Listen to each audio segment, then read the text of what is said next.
السلام عليكم. أهلا بيكم في عالم التطبيقات. لو انت مهتم بالجديد والمفيد في عالم التطبيقات، تقدر دلوقتي تشترك في القناة وتفعل زر الجرس عشان يوصلك مننا كل جديد ومفيد في عالم التطبيقات، ونقدر نشرح لك كل التطبيقات اللي تهمك في حياتك، سواء كانت تطبيقات محلية أو تطبيقات عالمية، زي تطبيقات العقارات وتطبيقات السيارات والتطبيقات اللي بتسرق بياناتك وحساباتك، وكمان تطبيقات التعارف. وهنتكلم النهاردة عن تطبيق ما اتصالات. عمليات التنزيل اللي تمت للتطبيق أكتر من 10 مليون عملية تنزيل. ما اتصالات دي شركة تبع لشركة اتصالات الإماراتية، بتقدم مجموعة من الخدمات اللي بتسهل عليك التعامل مع الشركة من موبايلك. هناخد لمحة عن التطبيق. ما اتصالات بيتابع استهلاك رصيدك والشحن، وبتدفع فواتيرك، وبتحصل على عروض وهدايا ومزايا حصرية، واستمتع بخدمات جديدة مثل التسوق والمعاملات البنكية.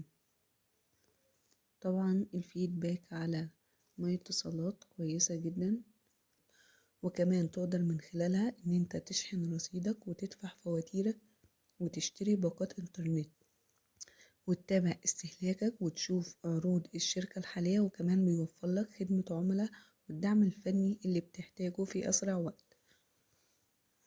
وكمان بتوفر لك خدمات كتير ومفيدة تقدر من خلالها ان انت تشحن رصيدك بطرق مختلفة، زي الفيزا او بالماستر كارد او حتى من خلال محفظة اتصالات.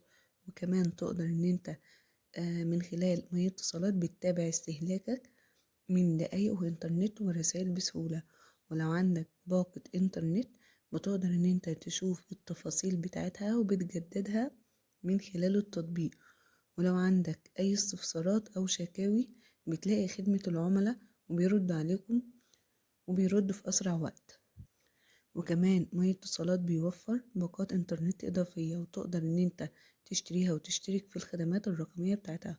وكمان بتوفر عروض حصرية على شحن الرصيد وباقات الإنترنت.